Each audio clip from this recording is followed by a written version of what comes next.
A new film opening in Boise shows how far even non-Americans will go to protect and serve the United States.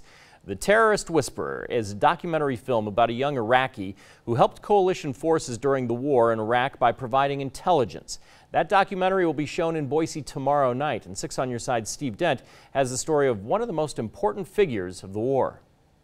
Definitely, growing up in Iraq is not the same as what an American teenager is growing up.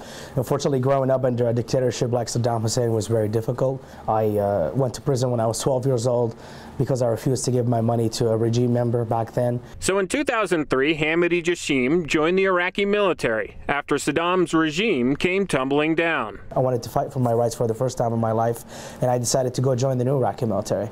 And I think I was the fourth person in the line. In 2004, Hamidi became a sergeant major and started working in the Iraqi Ministry of Defense, the Iraqi equivalent of the Pentagon. I was recruited by the U.S. intelligence in 2005 because members of Al-Qaeda and the Islamic State found an easy opportunity to get their operatives inside of that building. Hamidi's mission was to identify terrorists who worked in the Ministry of Defense or the Iraqi government in order to protect Americans against insider threats.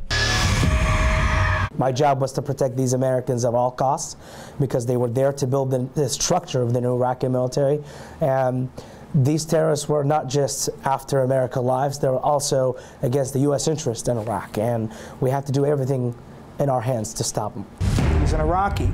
He gets to places in the ministry that we never could get in. Hamidi gave the U.S. the intelligence needed to fight in Iraq, while also saving a countless number of American lives. There are blood debts between us. I would not be here today if it weren't for him. That's a fact. I'd be buried somewhere. Hamidi shares that brotherhood, that camaraderie that exists between soldiers. I think some people look at me as a traitor to my own country, and that's not the case. I was there to fight for my brothers, and my brothers were these American soldiers. Perhaps people don't realize that in 2004, as an Iraqi soldier myself, my life got saved twice by an American soldier in battle. Years later, Hamidi wrote a book about his experience and decided to make one of the only documentaries ever produced on military intelligence. The documentary is an educational tool for our troops who are deploying overseas, especially to Iraq, to be aware of this game. Hamidi left Iraq in 2008. He has never returned, and now he lives as a citizen of the United States of America. I enjoy America a lot. America, it's my country. I'm proud to be an American. Steve Dent, 6 on Your Side. The screening of The Terrorist Whisperer begins at 7 o'clock Saturday night at the Foothills Christian Church on West